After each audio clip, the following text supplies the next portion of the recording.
तो आज हम लोग बहुत ही खूबसूरत कॉन्सेप्ट को डील करने वाले हैं। बहुत मजा आएगा, तो फटाफट कॉपी पेन लेके हो जाना है तैयार, क्योंकि आज जो बताएंगे ना लेक्चर नंबर 9 में कैसे 2 वेक्टर का रिजल्टेंट 0 हो जाता है और कैसे 3 वेक्टर का रिजल्टेंट 0 हो जाता है, उसका कंडीशन के बारे में बात करेंगे। देखो लिखा हुआ है बड़ा सुंदर से, condition for resultant of 2 vector to be equal to 0, मतलब 2 वेक्टर का रिजल्टेंट 0 होगा इसका शर्त, और 3 वेक्टर का रिजल्टेंट 0 होगा इसी के शर्त के बारे में बात करेंगे। तो स्टार्ट करते हैं।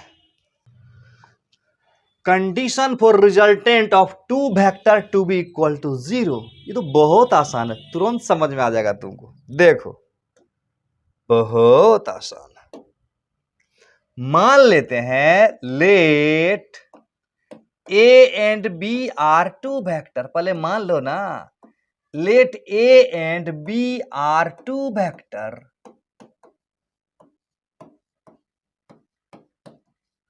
Resultant of A and B का मतलब क्या हुआ? फिजिक्स में अगर वेक्टर में बोले resultant of A and B बोले तो क्या समझना है?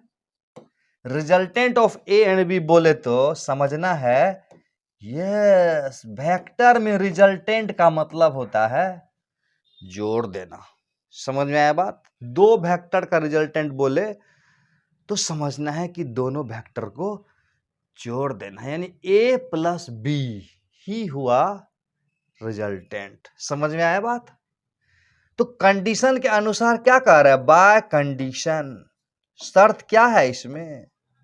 कंडीशन इसमें यही लगा हुआ है कि रिजल्टेंट जो 2 वेक्टर का है वो 0 हो जाना चाहिए। By condition A plus B should be 0, यानी ए प्लस बी बराबर 0 होना चाहिए। अच्छा, ये तो क्लियर है। ए प्लस बी बराबर अगर 0 होगा तो बताओ तो ए इज इक्वल टू क्या हो जाएगा? ए इज इक्वल टू हो जाएगा माइनस बी। मजा आ रहा है? मजा बिल्कुल आ रहा है। इसका मतलब हुआ ए, इसका अर्थ हुआ कि ए का मैग्नीट्यूड लगा दें तो बराबर बी का माइनस में मैग्नीट्यूड। इसका मतलब हुआ माइनस रहे या प्लस रहे, मैग्नीट्यूड तो हमेशा ऐसे रहेगा। अच्छा, इसका मतलब हुआ कि वेक्टर ए और वेक्टर बी दोनों का मैग्नीट्यूड बराबर होगा, और ये माइनस साइन का मतलब हुआ कि मैग्नीट्यूड तो बराबर होगा लेकिन डायरेक्शन दोनों का अपोजिट होगा, तभी जाकर रिजल्टेंट 0 होगा। समझाता हूं एक डायग्राम से। मान लिया जाए कि ये एक बॉक्स है, ठीक, और इधर वेक्टर ए लगा, और वो मान लेते हैं 5 न्यूटन है, इसका मैग्नीट्यूड हुआ 5 न्यूटन। ये वेक्टर ए है और उस वेक्टर ए का मैग्नीट्यूड है। अच्छा एक बात बताओ, इधर लगाया, तुम्हारा दोस्त ने फोर्स लगाया, और तुमको बोलना है कि एक ऐसा फोर्स लगाओ कि जो बॉडी भागे नहीं। रिजल्टेंट 0 का मतलब क्या हुआ? नेट फोर्स बॉडी पर 0 हो, यानी कोई रिजल्ट ना हो फोर्स के हिसाब से। तो तुमको बोलेगा कि तुम एक फोर्स लगाओ इस पर कि रिजल्टेंट 0 हो जाए। तो ऑब्वियसली कॉमन सेंस तो हम लोगों के पास होता ही है, खूब होता है कि नहीं? यस, तुम्हारा रंग बदल देता हूं। इसका मतलब हुआ कि अगर तुम बी वाला फोर्स लगाओगे तो निश्चित रूप से ये 5 न्यूटन ही होगा, तब ना जाके रुका हुआ रहेगा। ये बी का मैग्नीट्यूड 5 न्यूटन। इसका अर्थ हुआ कि ए और बी का डायरेक्शन एक दूसरे से अपोजिट है, तो फिजिक्स में अपोजिट लिखने का परंपरा है। ए एंड बी अगर एक दूसरे से अपोजिट है तो ए बराबर माइनस बी लिखना है, मैग्नीट्यूड में भी बराबर है। तो इसका मतलब ए एंड बी एक दूसरे से अपोजिट है बच्चे। हाँ, और मैग्नीट्यूड में बराबर है, तो इसका मतलब हुआ कि 2 वेक्टर का रिजल्टेंट 0 तभी होगा जब दोनों का मैग्नीट्यूड बराबर हो और डायरेक्शन अपोजिट हो। यही शर्त आया, यानी बोथ वेक्टर मस्ट हैव। शर्त क्या आया इसमें? शर्त क्या आया हिसाब से, शर्त इसमें क्या आया,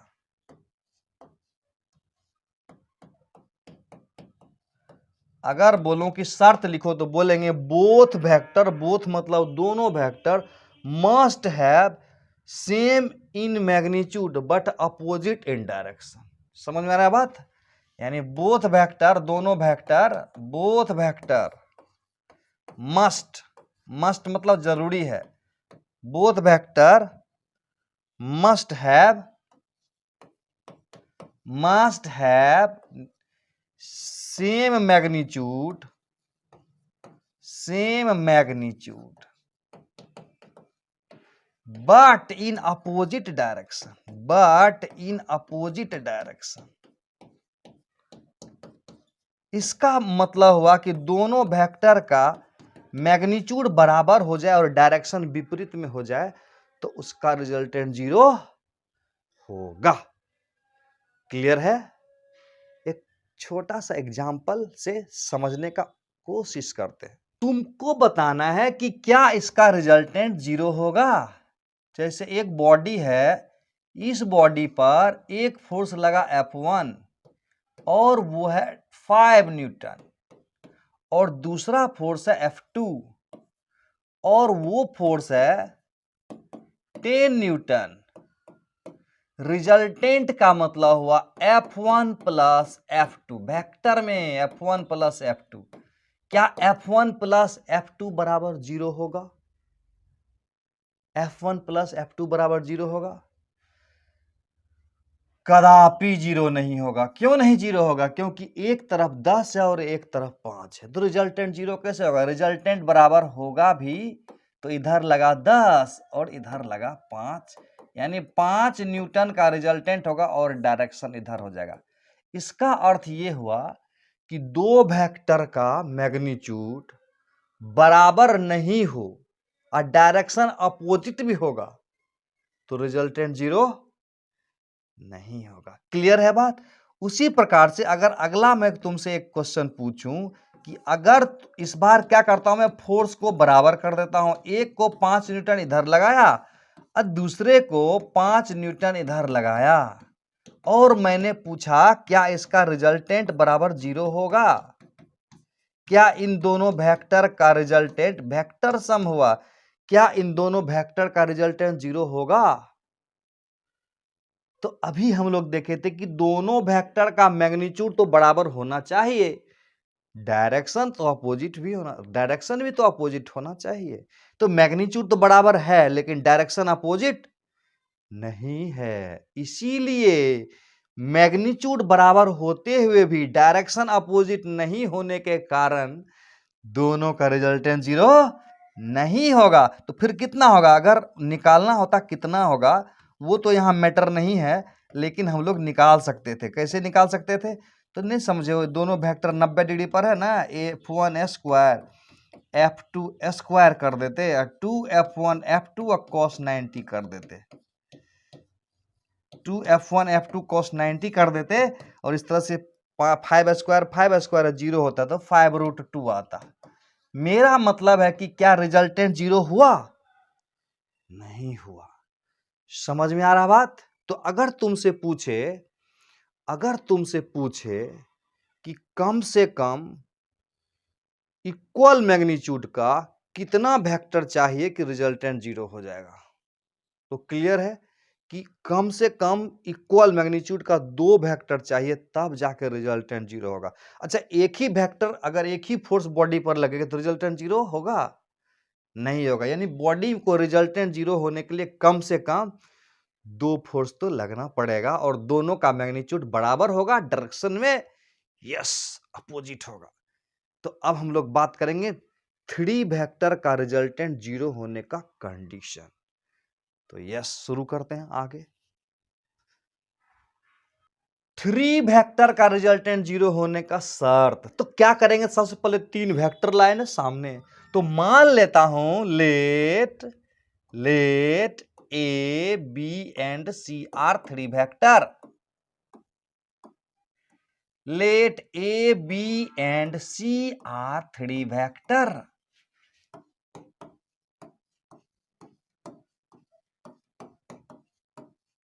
bye condition, by condition, condition के अनुसार से क्या करना है, बाय कंडीशन रिजल्टेंट, रिजल्टेंट बराबर हो जाना चाहिए 0। कंडीशन के हिसाब से 3 वेक्टर का रिजल्टेंट, समझ में आ रहा है? कंडीशन मतलब शर्त, ऐसा शर्त बताओ, ऐसा शर्त बताओ कि रिजल्टेंट ऑफ 3 वेक्टर इक्वल हो जाए, to be equal to 0, resultant बराबर 0। रिजल्टेंट मतलब क्या, ए बी सी का रिजल्टेंट का मतलब ए प्लस बी प्लस सी, क्लियर है? और उसका रिजल्टेंट 0, समझ में आ रहा है बात? अब इसको हम लोग समझते हैं कि क्या हुआ इसका मतलब, तीनों का रिजल्टेंट 0 आ जाना चाहिए। मतलब क्या हुआ कि, मतलब ये हुआ कि a plus B, A plus B is equal to minus C हो गया। अच्छा, या ऐसे भी सोच सकते हो, कैसे?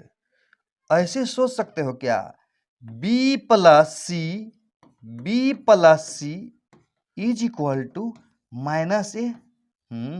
या ऐसे भी सोच सकते हो क्या, कैसे, A plus C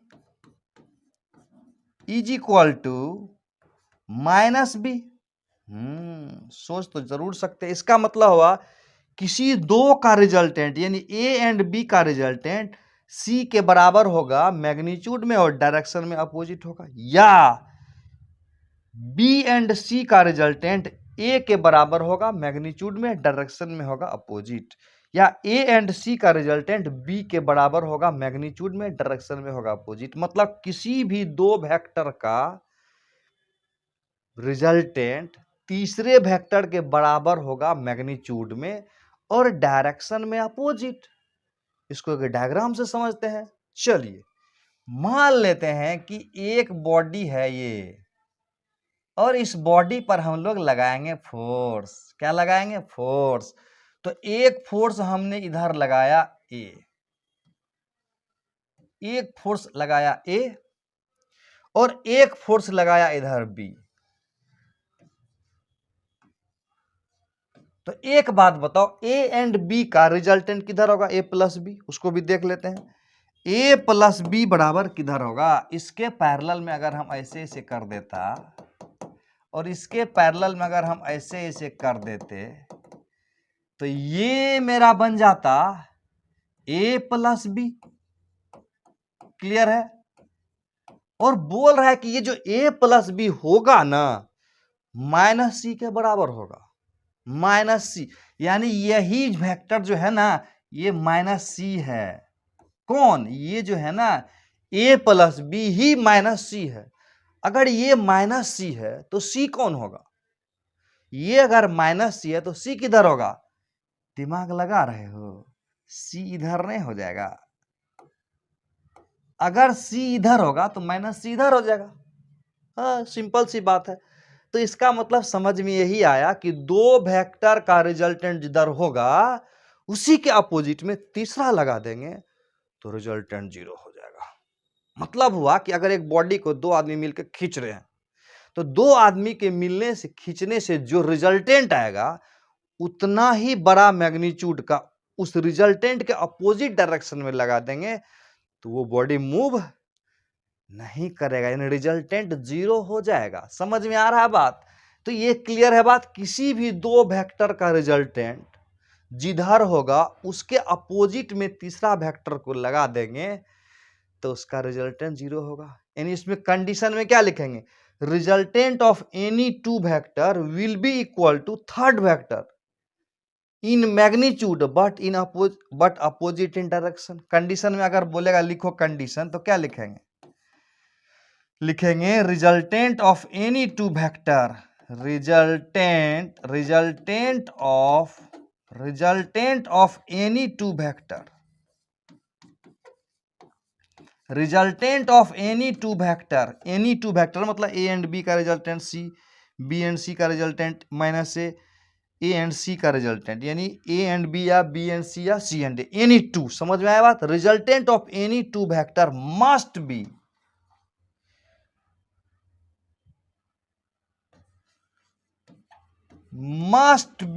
equal to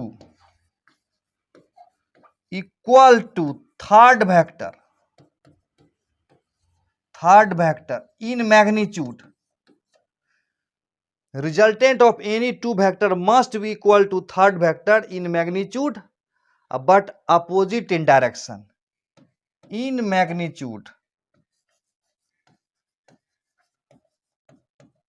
but opposite in direction. फंडा क्लियर है? फंडा ही तो समझना है.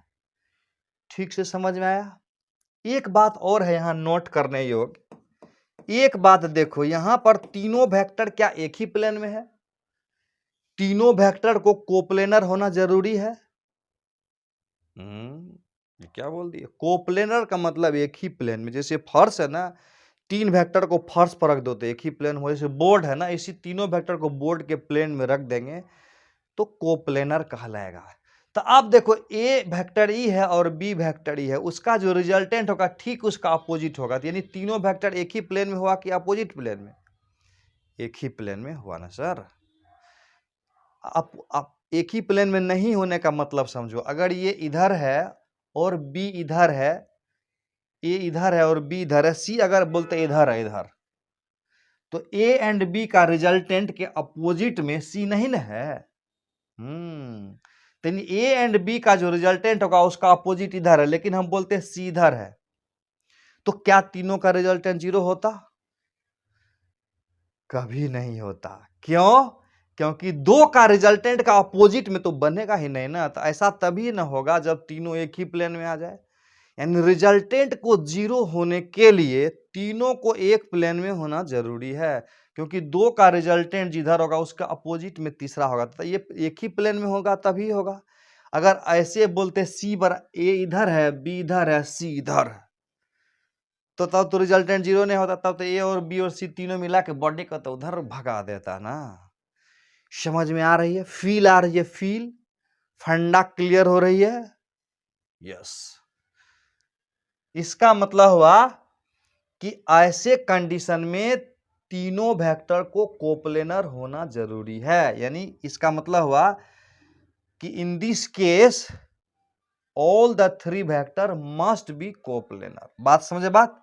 यानी इस केस में ऑल द वेक्टर, यानी अगर तीनों वेक्टर कोप्लेनर होगा तभी रिजल्टेंट जीरो होगा. यानी all the three vector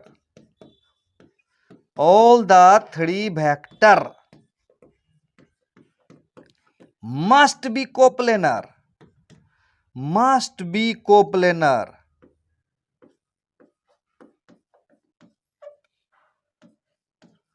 for their resultant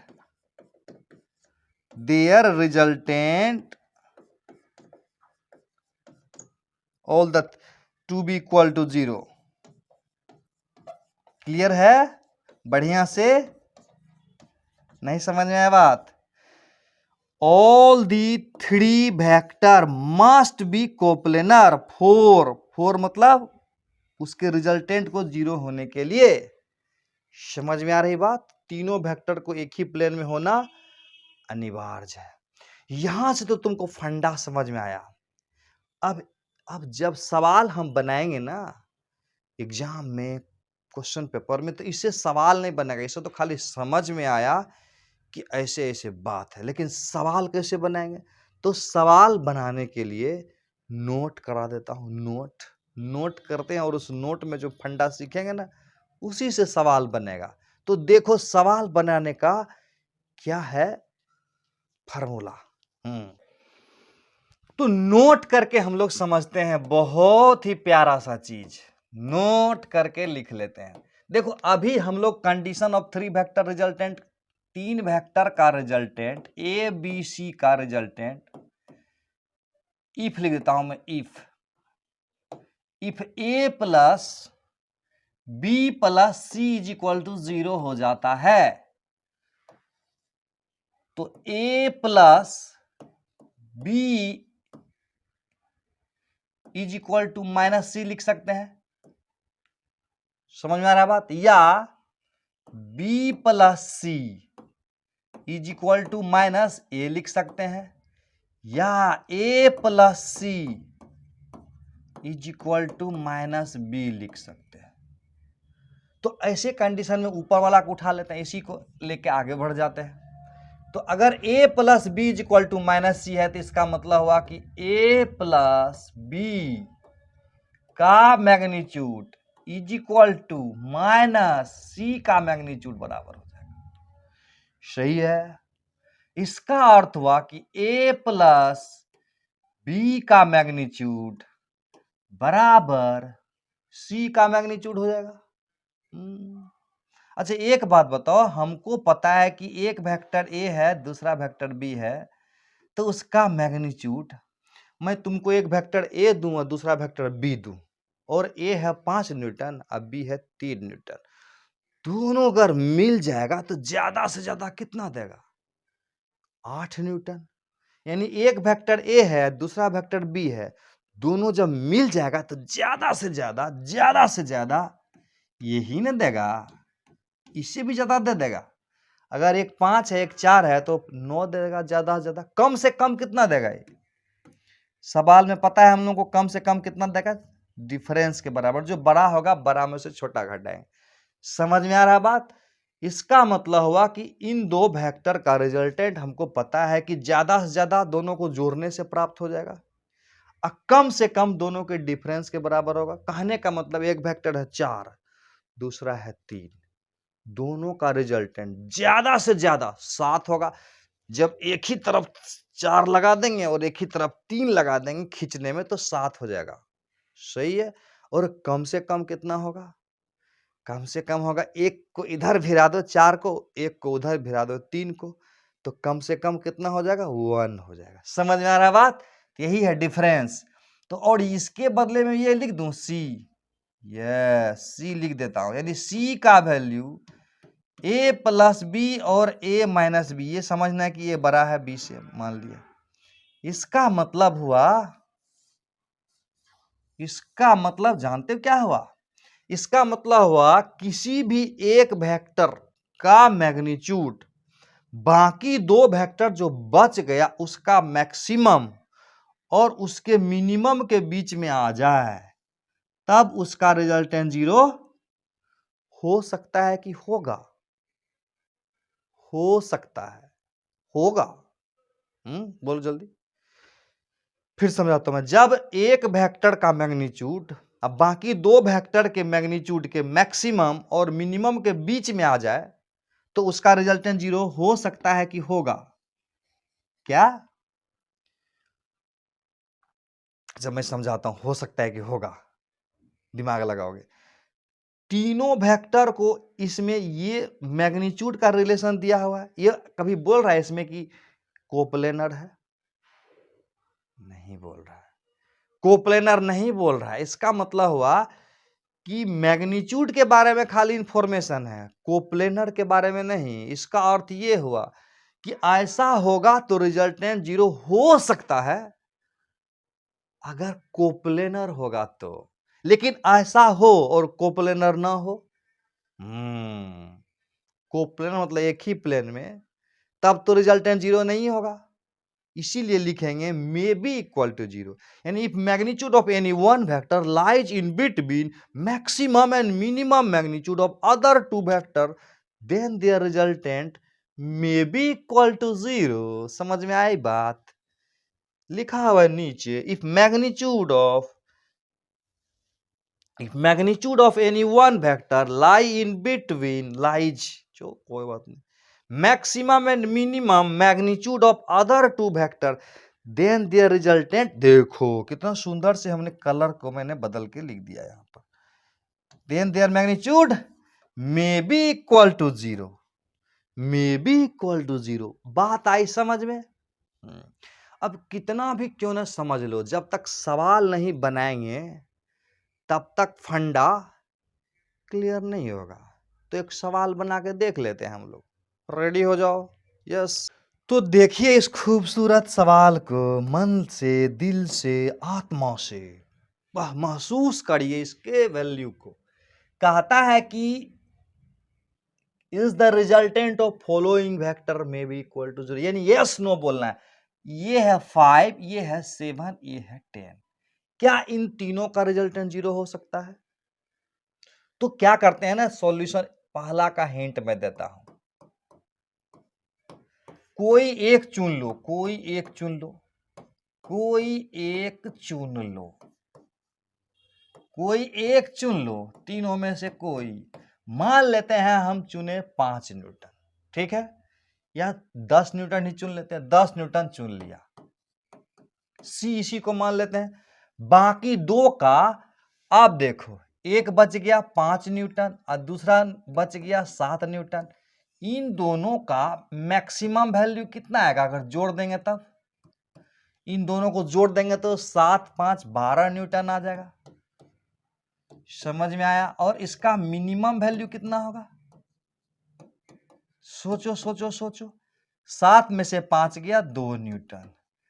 तो क्या बताए थे, अगर इसका मैक्सिमम बताए थे ना, सी का वैल्यू ए प्लस बी और ए माइनस बी के बीच में अगर आ जाता है, ए माइनस बी या बी माइनस ए के बीच में आ जाता है, तो उसका रिजल्टेंट 0 हो जाएगा।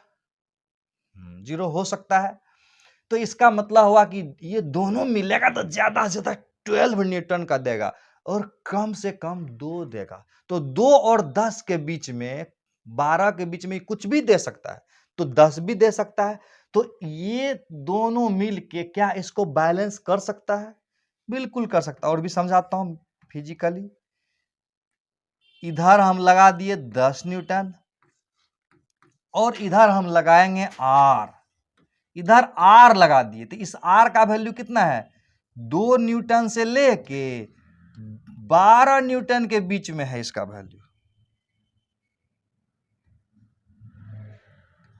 2 से लेके 12 न्यूटन के बीच में है। बोलो, 2 से लेके 12 के बीच में इसका वैल्यू है और इसका 10 है। तो क्या ये आर 10 न्यूटन को बैलेंस कर सकता है?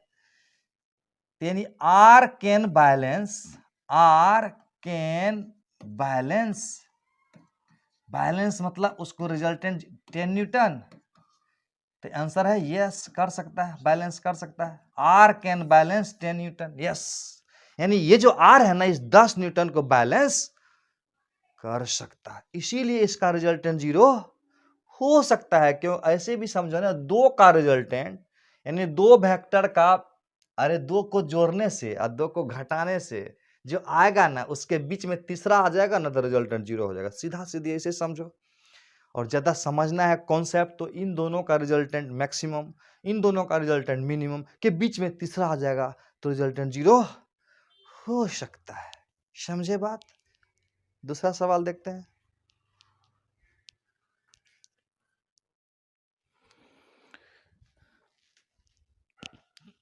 थोड़ा इसके बारे में भी तो सोच लिया जाए। अब इन दोनों को एक पार्टी में रख दो। ये दोनों को अगर एक पार्टी में रख देंगे ना, तो ये दोनों मिलके ज्यादा से ज्यादा पैदा कर सकता है 7। तो ये 7 का मजाल है कि 8 न्यूटन का मुकाबला कर सके? कभी नहीं।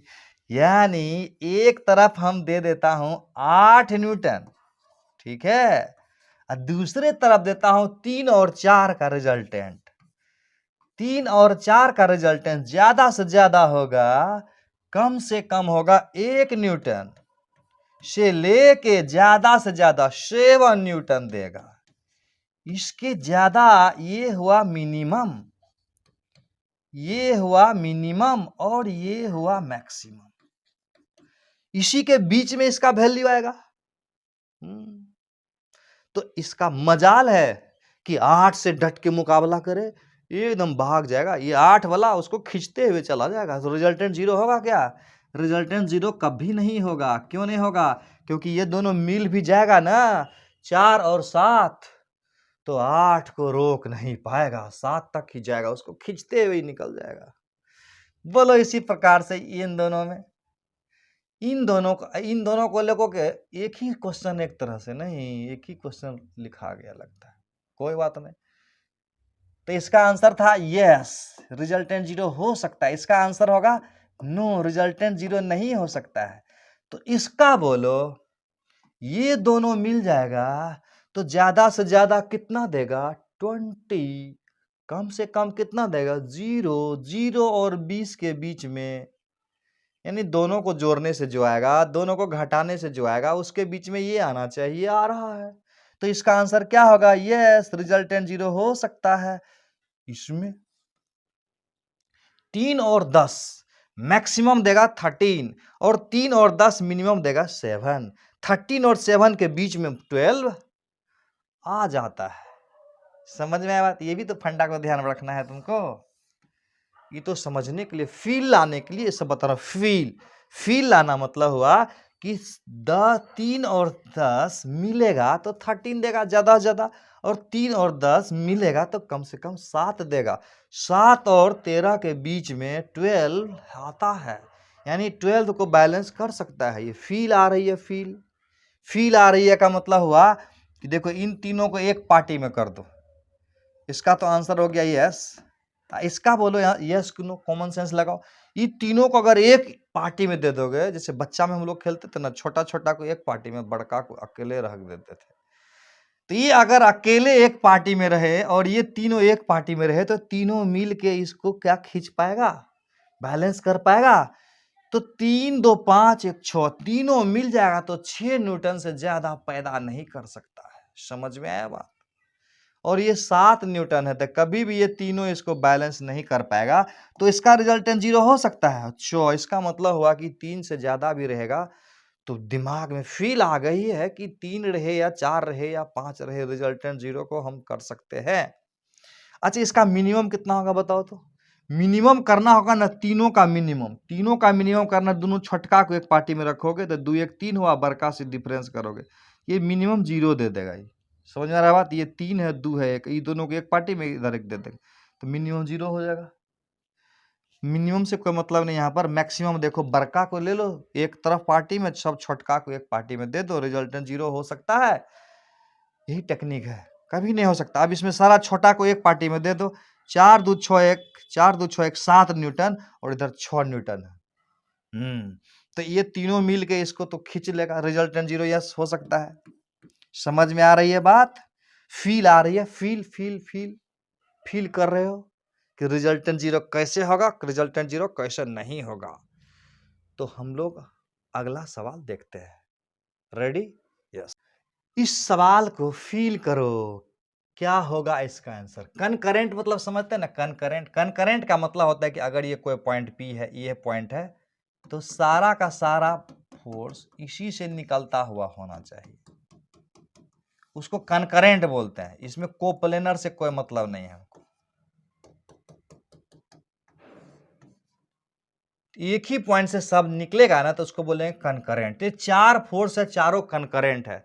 कनकरेंट का मतलब उसका पॉइंट ऑफ इंटरसेक्शन पीछे आगे बढ़ाने से किसी एक पॉइंट पर जाएगा, उसको बोलेंगे कनकरेंट। समझ में आया? तो कहता है may be in equilibrium. Equilibrium का मतलब क्या? इक्विलिब्रियम का मतलब होता है नेट फोर्स बराबर 0। इक्विलिब्रियम का मतलब नेट फोर्स 0। कहता है which of the following sets of concurrent forces may be in equilibrium. कहता है इसमें से 4 सेट दिया हुआ है, चारों सेटों में कौन सा सेट इक्विलिब्रियम में होगा, मतलब नेट फोर्स 0 दिखाएगा, यानी रिजल्टेंट 0 दिखाएगा। यस। तो दिमाग लगाओ, अपने दिमाग के घोड़े को दौड़ाओ और बनाओ।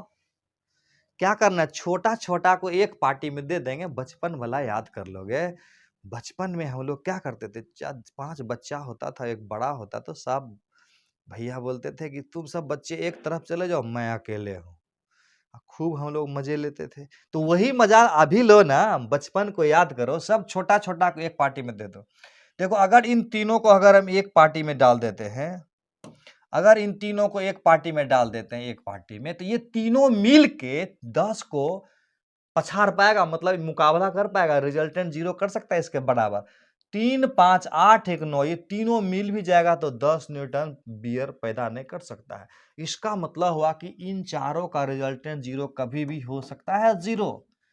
यानी ये वाला सेट जो है ना कंकरेंट फोर्स रिजल्टेंट जीरो दे सकता है? बिल्कुल नहीं दे सकता है। तो ये वाला देखो छोटा छोटा एक पार्टी में रखो, ये दोनों और इसको एक पार्टी में रखो। ये 5 3 8 4 12 9 वाला भैया को तो पकड़ के पछाड़ देगा। 5 3 8 4 12 12 हो जा रहा है। ये 9 वाला भैया को तो पकड़िए लेंगे हम लोग। तो इसका रिजल्टेंट जीरो हो सकता है? यस। अब ये देखो, अब इन तीनों को रखो एक पार्टी में। 5 6 5 3 8 6 14 14 और 15। ये वाला भैया तो बहुत ताकतवर भैया है, 15 न्यूटन का लगा के रखा हुआ, और ये तीनों को मिला दिया जाए तो 5 3 8 14 न्यूटन से ज्यादा कर ही नहीं सकता। फील करो, फील आ रही है फील? यानी ये तीनों मिलकर रिजल्टेंट कितना दे सकता है? 6 5 11 3 14 14 न्यूटन दे सकता है, और ये अकेले 15 न्यूटन। तो क्या इसका रिजल्टेंट जीरो होगा? नेवर, नो, कभी नहीं। इसका पुष्पा क्या होगा? इसका क्या होगा? 5 3 8 5 13 13, ये तीनों मिल जाएगा तो 13 देगा। 14 15 दो कमी है अभी। तो क्या इसका रिजल्टेंट जीरो होगा? तब बोलेंगे नहीं होगा सर। क्लियर हुआ बात? यस। तो अभी तक में जो समझ में आया उसको मैं समराइज कर देता हूं। मैं कम से कम इक्वल मैग्नीट्यूड का कितना फोर्स चाहिए रिजल्टेंट को जीरो करने के लिए? इक्वल मैग्नीट्यूड का कम से कम 2 में तो काम हो जा रहा था। एक इधर 5 एक इधर 5, रिजल्टेंट जीरो। समझ में आ रहा बात? कम से कम अनइक्वल मैग्नीट्यूड का कितना फोर्स चाहिए रिजल्टेंट जीरो करने के लिए? अनइक्वल मैग्नीट्यूड का कम से कम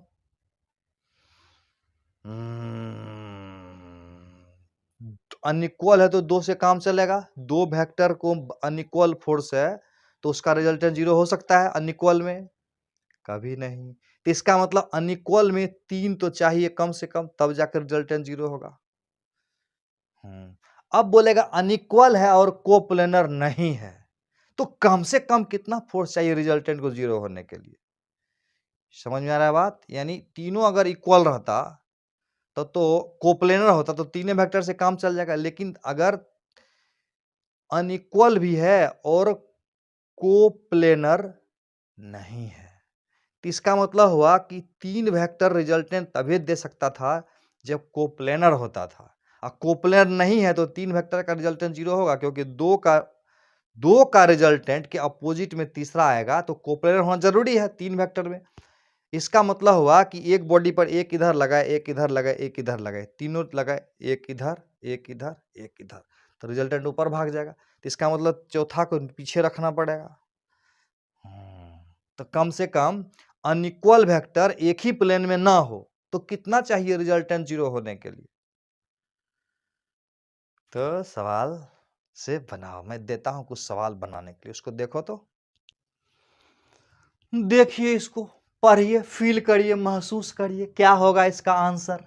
कहता है the minimum number of vectors of equal magnitude required to produce zero resultant. क्या लिखा हुआ? Minimum number of vectors of equal magnitude required to produce zero resultant. यानी इक्वल मैग्नीट्यूड का 2 वेक्टर है तो 2 ही से ना काम चल जाएगा। अगर इधर 5 दे दें, इधर 5 दे दें, क्या होना चाहिए? वीडियो पॉज करके बनाओ। 2 3 4 5 इक्वल मैग्नीट्यूड का मिनिमम नंबर, तो क्या होगा आंसर? यस, 2। नेक्स्ट क्वेश्चन, ये भी बना जाओ। How many number of coplanar vector having different magnitude can be added to give zero resultant? यानी इक्वल कोप्लेनर वेक्टर है, डिफरेंट मैग्नीट्यूड है, तो रिजल्टेंट जीरो होने के लिए कितना चाहिए कम से कम? अच्छा, डिफरेंट रहेगा तो 2 से काम चलेगा क्या? इधर 5 है, इधर 7 है, 2 से चलेगा काम? नहीं ना। देखो, इधर से और 2 लगाना पड़ेगा तब ना इधर बैलेंस हो पाएगा। यानी अनइक्वल अगर है, ऐसे भी सोचो ना, ये और ये अनइक्वल है, दो लगाए, काम चला? नहीं चला। तो इसका मतलब एक और लगा दो ना, 2 न्यूटन इधर, अब काम चल जाएगा, रिजल्टेंट 0 दे देगा। समझ में आ रही है बात? 3 चाहिए कम से कम अनइक्वल मैग्नीट्यूड का, एक ही प्लेन में है सब। समझ में आ रहा है? सी नंबर चॉइस है। नेक्स्ट देखो, मजा आएगा, फील करोगे तभी बनेगा। हाँ,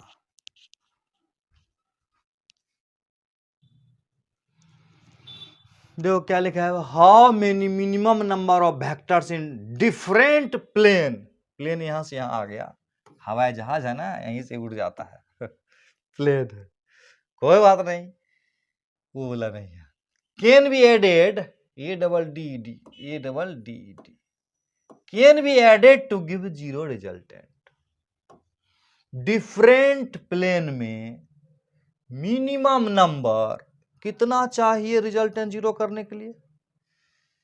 देखो, 2 वेक्टर का रिजल्टेंट तीसरे के बराबर और अपोजिट होगा, तो कम से कम 3 चाहिए रिजल्टेंट 0 होने के लिए।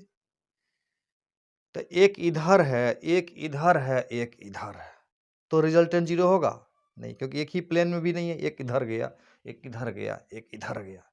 तो इसका मतलब चौथा को नीचे लगाना पड़ेगा, यानी कम से कम तो 5 चाहिए, 4। तो कम से कम 4 चाहिए, जहां 4 यार मिल जाए। हाँ, तो कम से कम 4 चाहिए गुलजार होने के लिए, रिजल्टेंट को 0 होने के लिए। तो आंसर क्या होगा? 4। समझ में आया? आई होप बहुत इंजॉय किया होगा इस लेक्चर में, और आज का लेक्चर यहीं खत्म करता हूं। अगले लेक्चर में बताऊंगा सब्ट्रैक्शन ऑफ वेक्टर। तब तक के लिए बाय बाय।